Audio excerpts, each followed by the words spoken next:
Chapter 16. Voices filtered in through the haze. He wasn't sure who they were at first, but he thought they were familiar. A female asked, "Do you need his DNA too?" "Yes."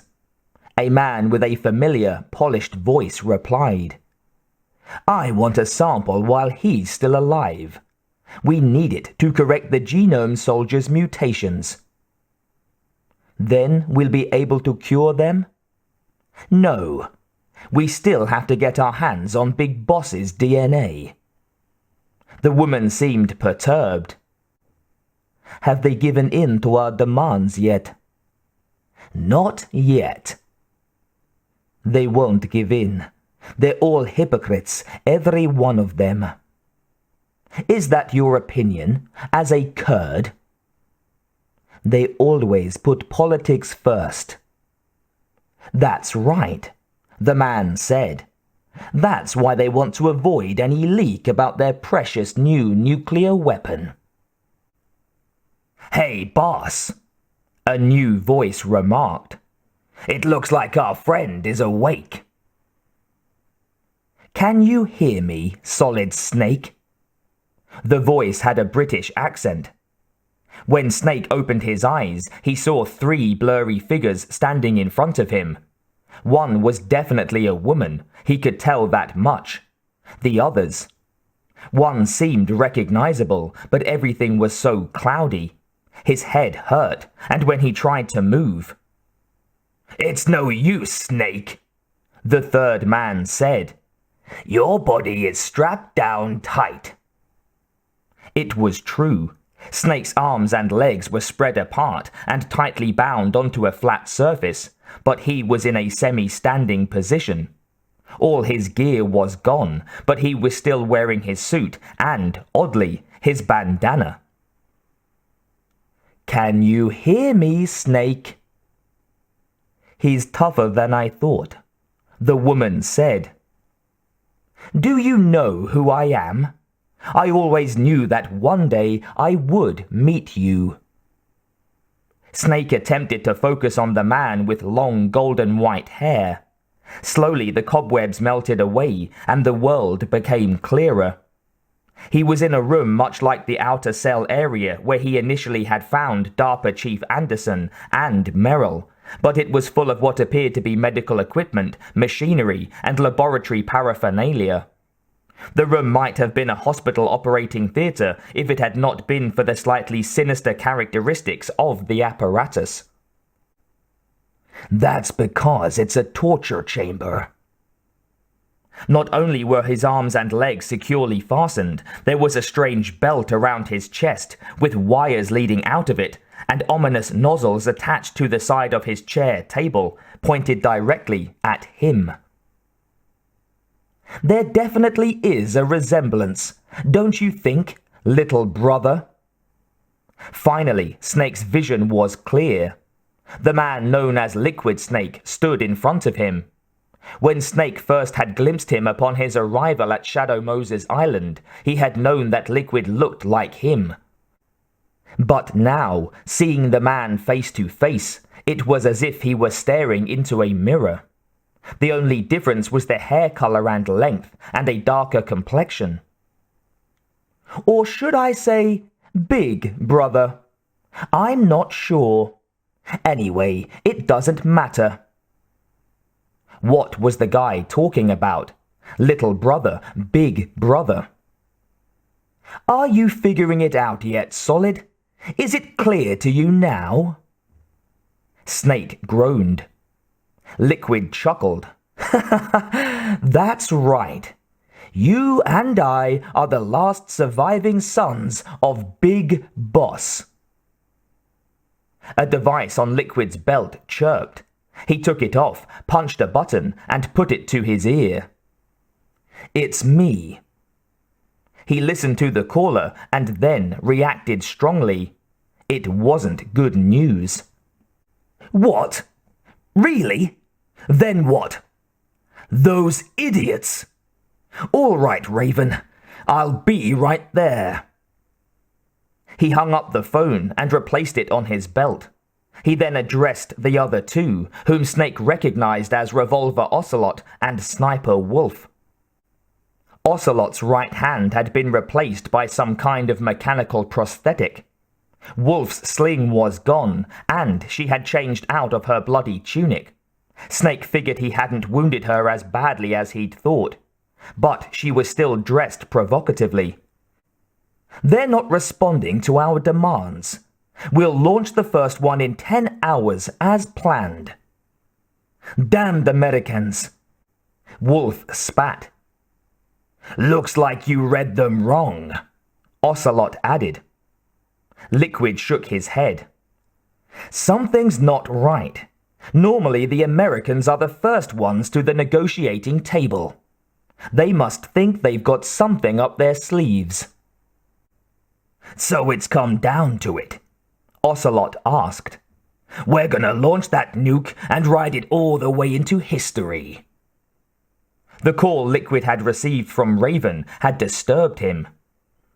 "I've got to go and take care of some launch preparations. You're in charge here, Ocelot." "What about you? Wanna stay for the show?" Ocelot asked Wolf. "I'm not interested." She started to leave the room, but stopped to take a couple of pills from a plastic case in her pocket. She popped them into her mouth and swallowed. "It's time to feed the family." "So you prefer your wolves to my show, huh?" "Ocelot," Liquid said, "don't screw up like you did with the chief."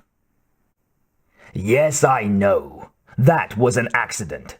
I didn't think a pencil pusher like him would be so tough." "Well, his mental defenses were reinforced by hypnotherapy." "Boss, what about that ninja?" Liquid made a face that indicated it was one more problem he had to deal with. "He's killed 12 men. Whoever he is, he's some kind of lunatic." "Bastard took my hand. How could he have gotten in here?" "Perhaps," Liquid said, glancing back at Snake. "There's a spy among us." He addressed Ocelot and Wolf. "Mantis is dead. We've also got to find out what killed Baker and Octopus. We're short-handed, so make this little torture show of yours as short as possible." "Torture?" Ocelot protested. "This is an interrogation." "Whatever." Liquid turned back to Snake. "See you later, brother." With that, he left the room in a hurry. Sniper Wolf also reversed direction and came back to the torture table. She leaned in close to Snake and whispered in his ear, "Your woman is still in this world." A hoarse, scratchy voice emerged from Snake's dry throat.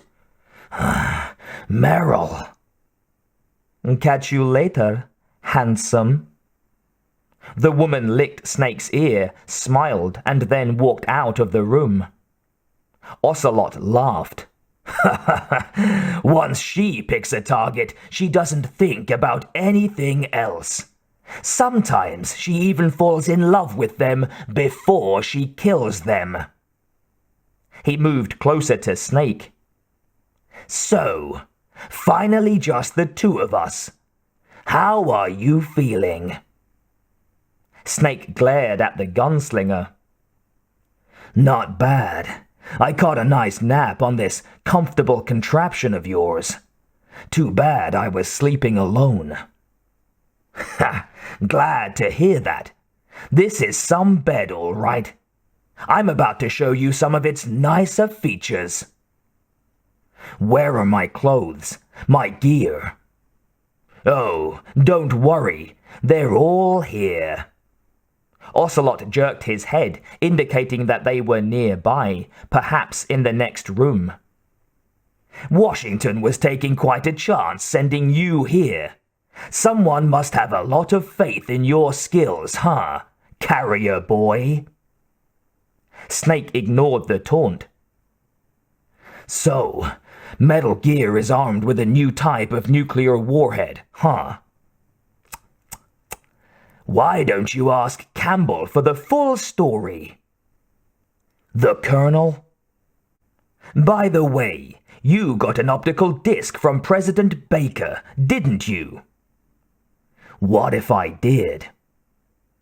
Is that the only disc? There's no other data. What do you mean? There's no copy. If not, that's fine. We don't care. Ocelot moved back to a control panel that was positioned a few feet away from the torture table.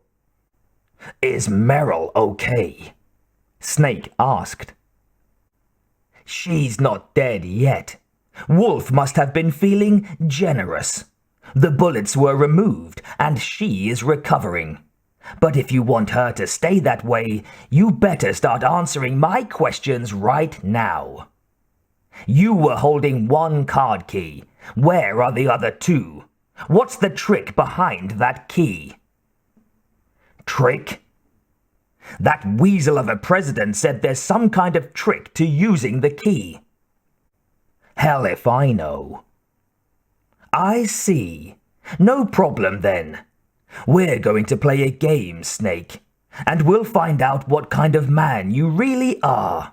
When the pain becomes too great to bear, just give up and your suffering will end. But if you do, the girl's life is mine. I'm going to run a high-voltage electric current through your body. If it's just for a short time, it won't kill you. Did you know that it was the French who first thought of using electrical shocks as a means of torture? That figures. They also like Jerry Lewis. Ocelot laughed. You're a tough guy, Snake, but I've got some bad news for you. You're no POW. You're a hostage. There's no Geneva Convention here. No one is coming to save you. He laughed some more. Starting to feel a little scared, Snake? Good. You should be. Okay, let's get started. Snake braced himself. He had undergone various levels of pain in his lifetime, but being rendered helpless and made to withstand pure torture was not something in his realm of experience. Could he stand it? Would he survive? Or would he ultimately submit and surrender? No, surrendering is not an option. Revolver Ocelot threw a switch on the control panel. The nozzles on the sides of the table suddenly came to life and discharged bolts of current directed at the belt around Snake's chest. The belt somehow absorbed the electricity and distributed it to his body. It was as if he had been struck by lightning. Every nerve erupted with 1,000 screams. Every muscle exploded in agony. Every cell in his skin, his blood, his organs, and his brain ignited with the heat and intensity of 1,000,000 suns. All his senses, sight, smell, hearing, taste, and touch, shut off and focused on one thing only: extreme and unimaginable pain. And then it stopped as abruptly as it had begun. It took a moment for Snake to remember where he was. He had been lost in a universe of misery for what seemed like eons, but it had only been a couple of seconds. How do you like that? Ocelot asked. Fun, huh? It's amazing, isn't it? It transports you to another dimension, and not a very nice one. Perhaps it's hell. Is it hell, Snake? Or are you not sure? Here, let's give you another glimpse into Satan's abode. He flicked the switch again. This time the shock seemed even more intense. Snake's nerves had been traumatized by the first dose and were now overly sensitive. The collision of electricity and human flesh produced an anguish that Snake never knew was possible. After a third jolt, Ocelot said, "Now, let's see. What was I supposed to ask you? I think I'm supposed to be interrogating you, but I can't remember what it was we want to know. I don't think it matters. We have the PAL passwords. The keycards would be nice, but they stop the launch, so we don't really need them. I guess I'll just have to keep this up until I hear you beg for me to stop. Yes, that's what I want, Snake. I want to hear you cry for mercy. I want to hear you say that you surrender and give up. I want to hear you say that the girl is mine to do with whatever I wish." And he threw the switch again. Snake lost count of how many times Ocelot applied the electricity.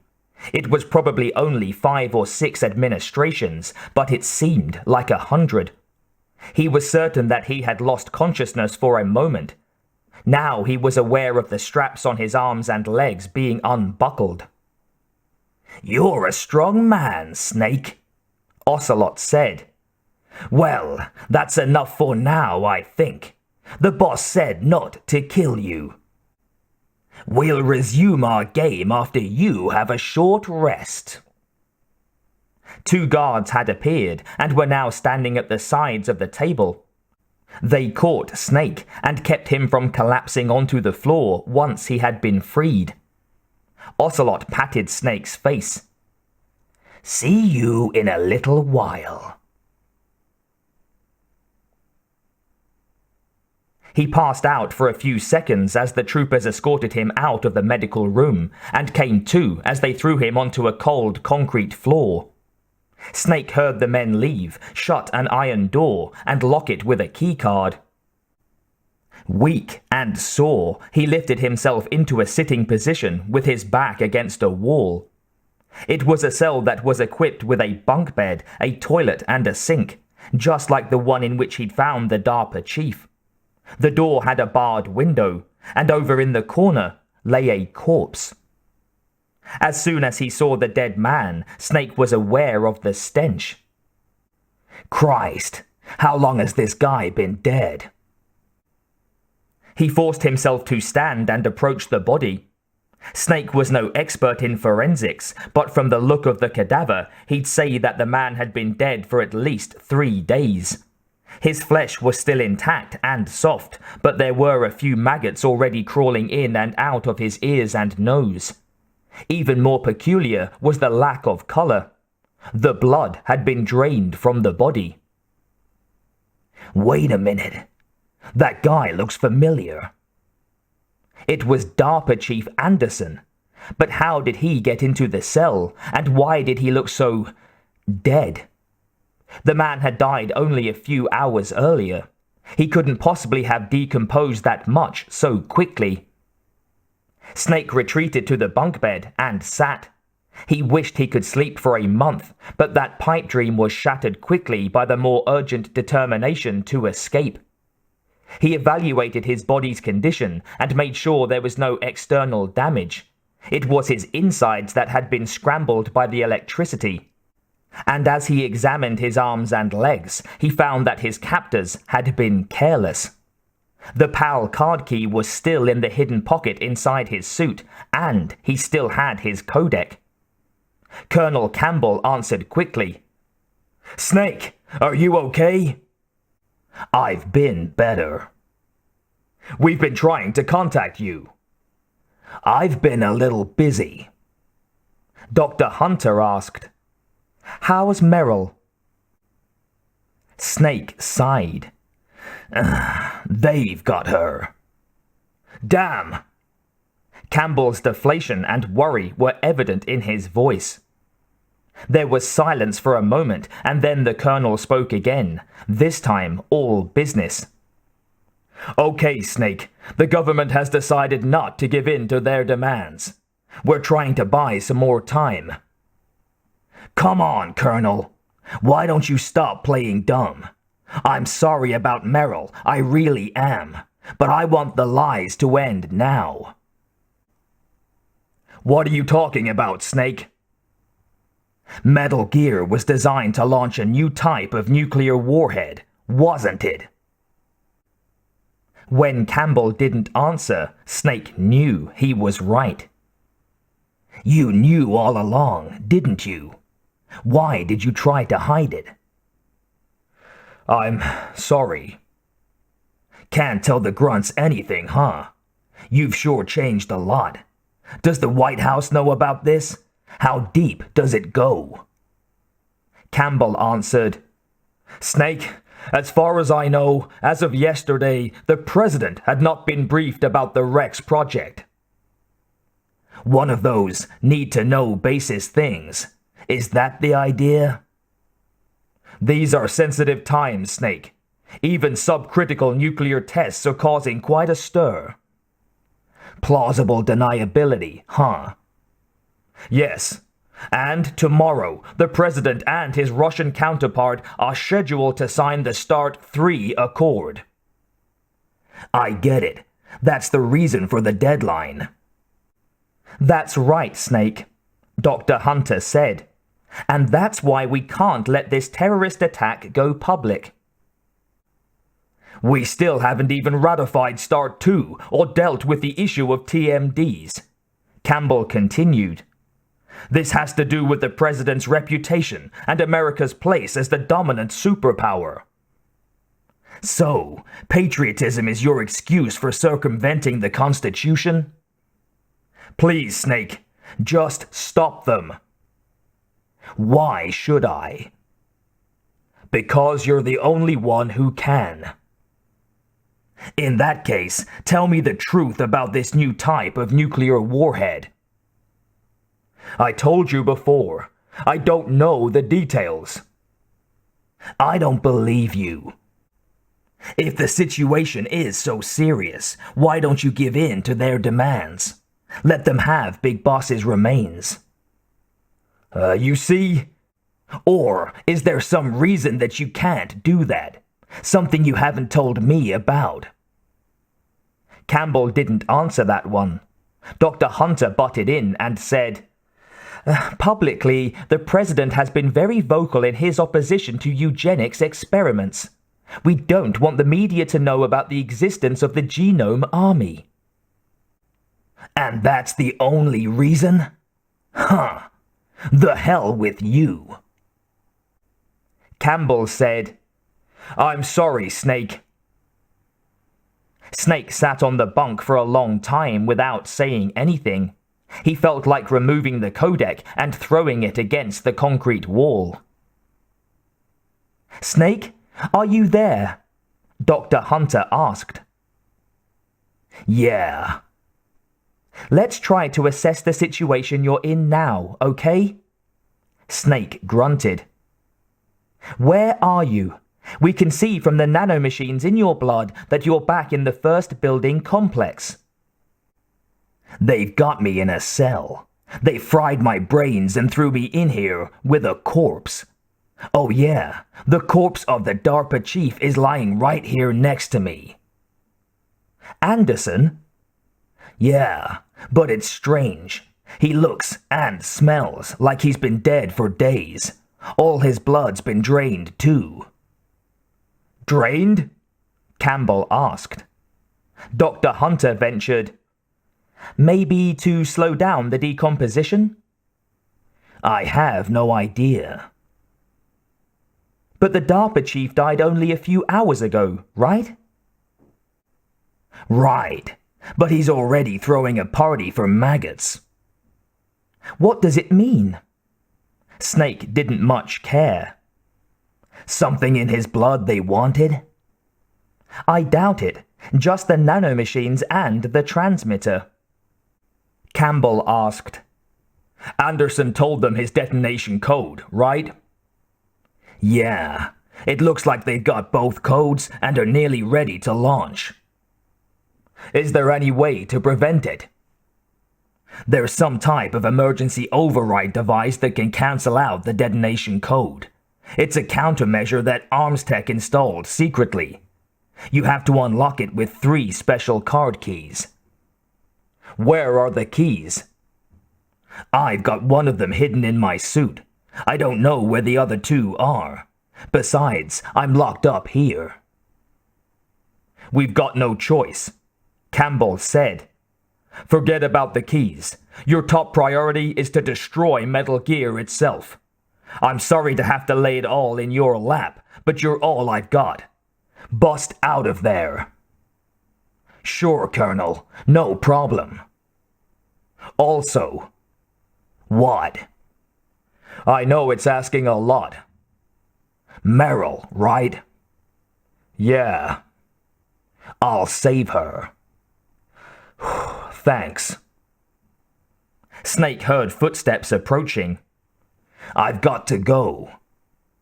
He signed off as a trooper unlocked and opened the door. 4 armed guards entered and gestured for him to stand. One of them was none other than Johnny, the soldier Merrill had clobbered. Let's go, he said. Showtime. Revolver Ocelot was in a talkative mood once again during the second round of torture. While Snake battled the demons from hell on the electrical table, the gunslinger spoke as if his victim were a Baroom body. You're a soldier. You should understand. You and I can't continue to live in a world like this. We need tension, conflict. The world today has become too soft. We're living in an age where true feelings are suppressed. He yawned in between throwing the switch the 3rd and 4th times. So, we're going to shake things up a bit. We'll create a world dripping with tension. A world filled with greed and suspicion, bravery and cowardice. You want the same things we do. Snake answered by screaming. Liquid is the one. He's an incredible man, the true successor. He's the man who can really make it happen. Liquid has a close friend high up in the Russian government who's currently the head of the Spetsnaz. He's agreed to purchase this new nuclear weapons system. The Hind was just a down payment. You saw our Hind, didn't you? I will personally receive gratification when the sale is made. I want Russia to be reborn to lead a brave new world order. Snake grunted unintelligibly. I was trained by the Russian GRU, you know. I fought wars in Afghanistan, Mozambique, Eritrea, and Chad. Among the Mujahideen guerrillas, I was known and feared as Shalashaska. But I'm not like one of those KGB slugs. To me, this isn't torture. It's a sport. Snake lost consciousness. Oh dear, our time is up. I'll see you at our next session. Johnny banged on the cell bars with a metal cup. Are you alive in there? Snake opened one eye. He lay on the bunk bed, broken and exhausted. He was too sore and shaken to sleep. I'm wired, huh? Johnny banged the cup again. Hey! I asked you a question! Do I have to come in there? What do you want? Snake managed to ask. Oh, it talks. Pretty soon we can teach it to do tricks. The guard laughed at his own cleverness and then said, I'm just supposed to make sure you're still alive. The boss wants you for another round in a few minutes, so be ready. He laughed loudly and walked away. Snake cursed the man under his breath, but didn't move. They would have to carry him back into that room. There was no way he was going to walk in there voluntarily, guard or no guard. Snake? It was Naomi Hunter on the codec. Yeah. Are you all right? Yeah. Nothing new to report. I'm increasing the level of painkillers in your blood. You know, the nanomachines. Thanks. That should help. Some. Snake wasn't sure what he felt. His body was one big live wire. On the one hand, ultra-sensitive to the slightest touch, and on the other hand, completely numb from the trauma. Talk to me, he said. Say something to take my mind off the pain. What can I say?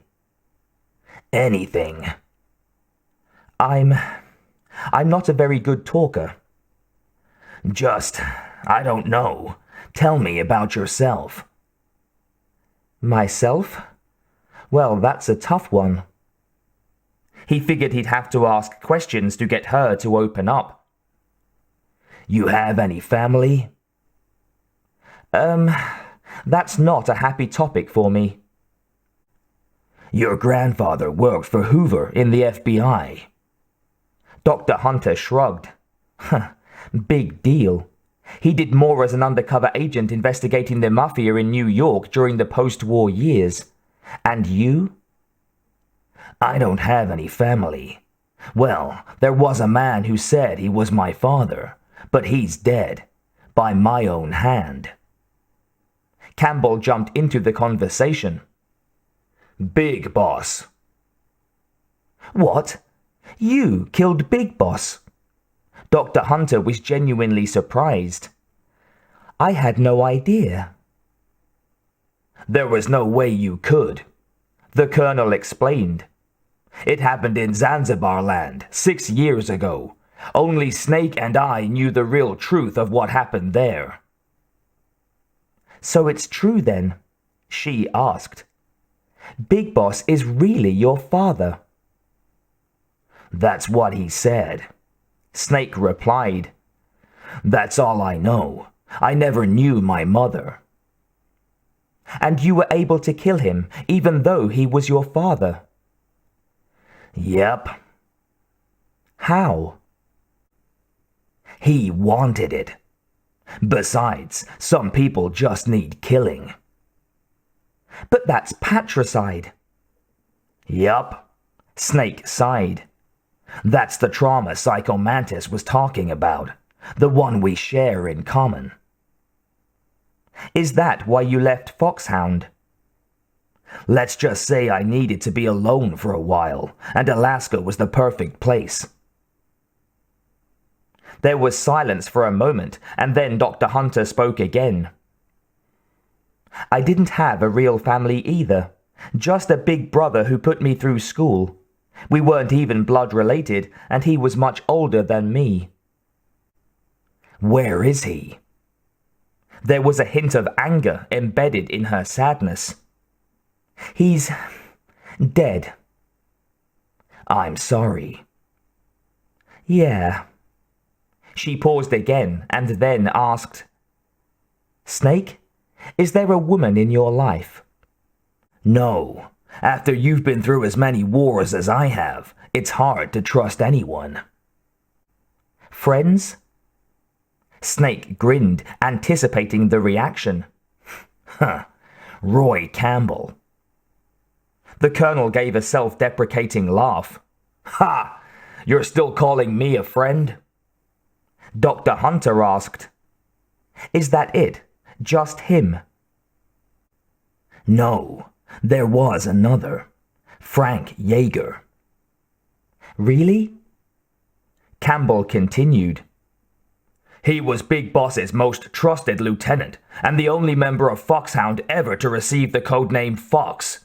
Gray Fox. I learned a lot from him, Snake said. But didn't you try to kill each other? Naomi asked. It's true, we did, in Zanzibar land. But it was nothing personal. We were just professionals on opposite sides at the time. During the Outer Heaven operation, we were on the same side. That was no longer true when it came to Zanzibar land. That's all. And you still call him your friend? Hard to believe? War is no reason to end a friendship. That's kinda crazy. I first met him on the battlefield. He was being held prisoner by Outer Heaven, but he didn't look like a prisoner to me. He was always so cool and precise. I was still green, and he showed me the ropes. Did you know him well? No, we never talked about our personal lives. Sort of a unwritten rule. The next time I saw him on the battlefield, we were enemies. We were fighting barehanded in a minefield. I know it sounds strange to most people, but we were just two soldiers doing our jobs. The loathing in her voice was apparent. Men and their games. You're like wild animals. You're absolutely right, Naomi. We are animals. So, if you were friends, then how do you explain the ninja's behavior? I don't know. His mind is not the same. It's your genes. They make you predisposed towards violence. Snake almost chuckled, but it hurt too much. You really like talking about genes, Naomi. Why did you get into genetic research? Oh, I don't know. I never knew who my parents were or even what they looked like. I guess I studied DNA, genetic structure to, well, you know. I thought maybe I'd find out who I really am.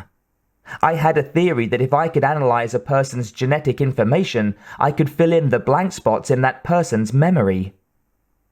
Memory is stored in DNA? We're not sure, but we know that a person's genetic fate is determined just by the sequence of the 4 bases in their DNA. So what about my fate?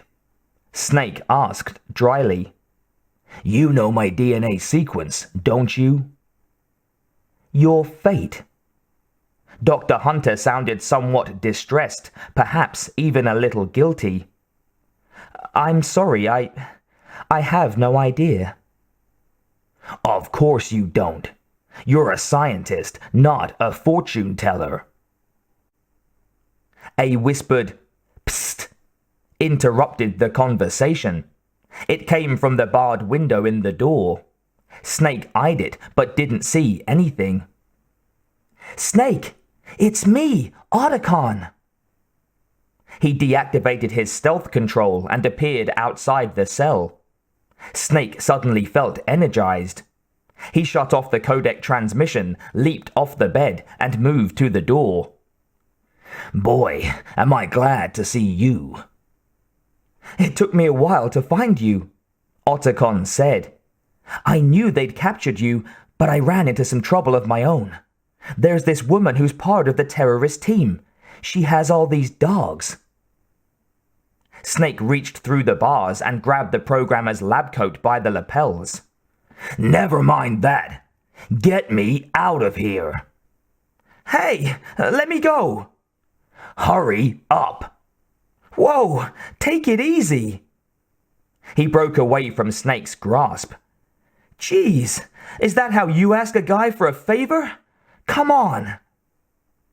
Sorry, I gotta get out of here. Otacon stepped forward again and looked through the bars.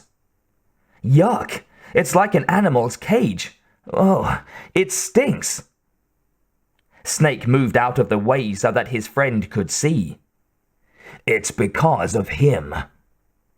Yeah, it's the DARPA chief. If you don't hurry and find a way to get me out of here, I'll be lying right next to him. Those bastards.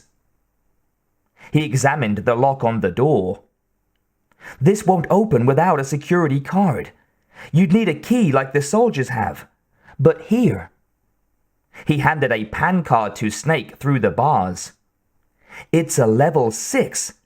It'll get you out of that medical room where they're questioning you.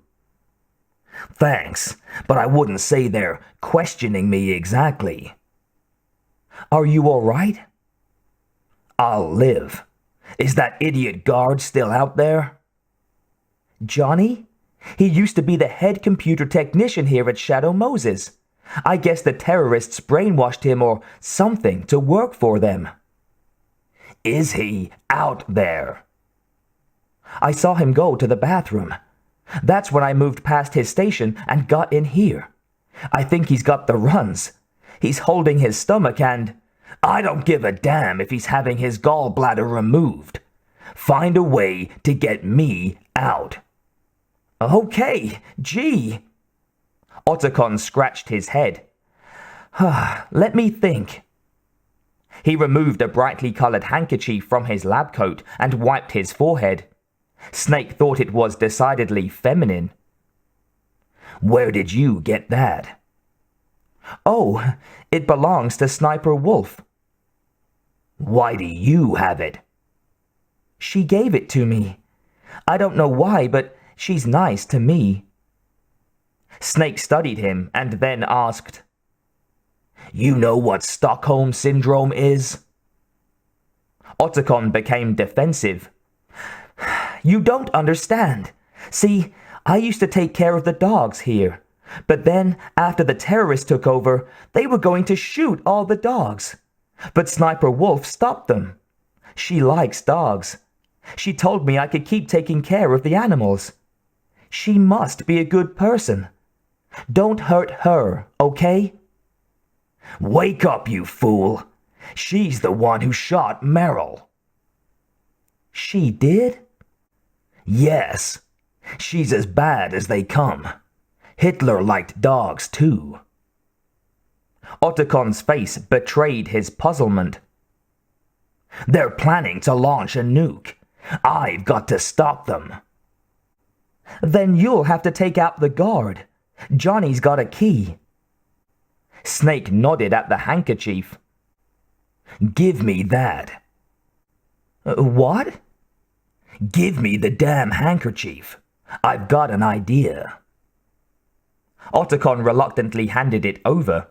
Once the cloth was in his hands, Snake could smell Wolf's distinctive scent on it. Oh, geez, he's coming back. See you later. The programmer flipped the switch on his coat and the stealth feature kicked in. At that moment, Johnny strutted into the outer cell area. He belched loudly, shook his head, and approached the door. Something in that food, Johnny mumbled. He clanged on the bars with the metal cup. Okay, bud, it's showtime again. Places for Act 3. But Snake wasn't on the bed. In fact, he wasn't anywhere. But there was a brightly colored handkerchief lying on the cell floor in the middle of the room. What the hell was that? Johnny grumbled and unlocked the door with his card key. He pulled a FAMAS from around his shoulder, readied it, and then opened the door. It was true. Snake wasn't in the room. Baffled beyond belief, Johnny slowly stepped into the cell. The DARPA chief was still there, but where was the other prisoner? That handkerchief. It's a clue, the guard thought. He moved to the middle of the room and stooped to pick it up. That was when the prisoner dropped from the sky and knocked Johnny out of the ballpark. Snake had been using isometrics to wedge himself in the corner formed by the ceiling and two of the walls. It was a simple thing to do, provided that one had the strength to maintain the position for several seconds. He relieved Johnny of his weapon, took the keycard, and left the cell. Otacon! There was no answer. Snake figured he'd slipped out when Johnny came in. Snake left the outer area, gazed quickly up and down the hall, and opened the medical room door with the level 6 card. With the FAMAS ready to blast away anything that moved, Snake entered the horrid place. But it was empty. He had a good mind to empty the FAMAS's magazine into Ocelot's torture table and power source. But it was best, of course, to keep quiet and get the hell out of there unnoticed. Snake found his belongings on a table, and, surprisingly, everything was there. the sockum and ammunition, his utility belt, the pouch containing what was left of his grenade supply, and his cigarettes. He quickly equipped himself and then lit up. The rancid commercial tobacco actually tasted good this time, and he didn't cough. Things are definitely looking up,